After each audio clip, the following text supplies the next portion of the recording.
Hello, hello mga mi! Share ko nga pala sa inyo yung happiness ko nung Friday. Nakabili nga pala ako dito ng Megabox na cabinet.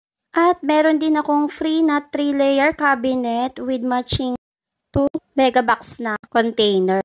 Yes, tama po ang nadinig ninyo. Nabili kasi namin to sa Fora, dun sa Tagaytay. Ganyan nga pala yung itsura niya nung dumating kami sa bahay. Mabuti na lang nagkasya sa sasakyan yung mga yan. At eto, samahan niyo kami mag-unboxing kasama ng anak ko. Ang una nga pala naming inassemble ay yung 3-layer na cabinet, yung color black. Wala nga pala yung manual.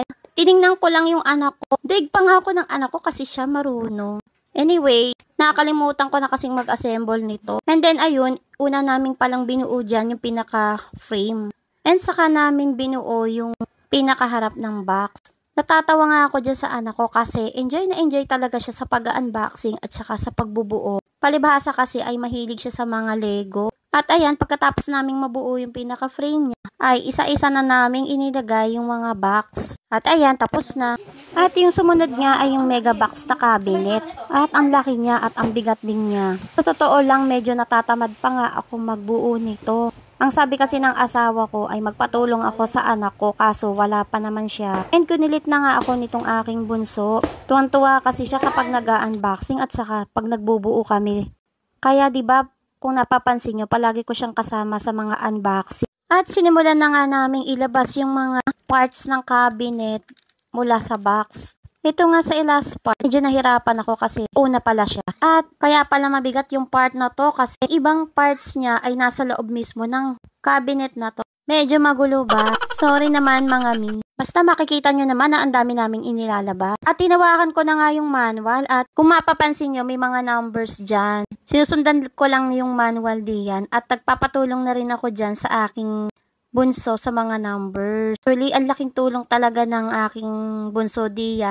Kahit medyo malikot yung anak ko, ay napakalaking tulong niya sa akin kasi natutulungan niya ako. Siya kasi yung taga-abot ng mga parts sa akin. Medyo hyper kasi yung anak ko. Kaya naman, sinusulit ko din yung kanyang pagiging hyper. Binibiro ko pa nga siya dyan. Daddy, ha? Kawawa si Daddy. Si Daddy kasi ang bumili niyan. Can you share with Daddy, okay? Sana ko ni Daddy, ha? O diba? Ayaw niyang pumayag kasi ang akala niya sa kanya lang yung cabinet. Kawawa naman ang daddy. Paano ba yan? Pag uwi mo, wala ka na namang cabinet. Char. At meron nga pala akong gamit dito na parang hammer. In-order ko nga pala yan. Online ang akala ko nga ay hindi ko magagamit. Sabi kasi nung nagawa sa amin, yung hammer na daw yan ay pang tiles. Pero anyways, nagamit ko din naman siya.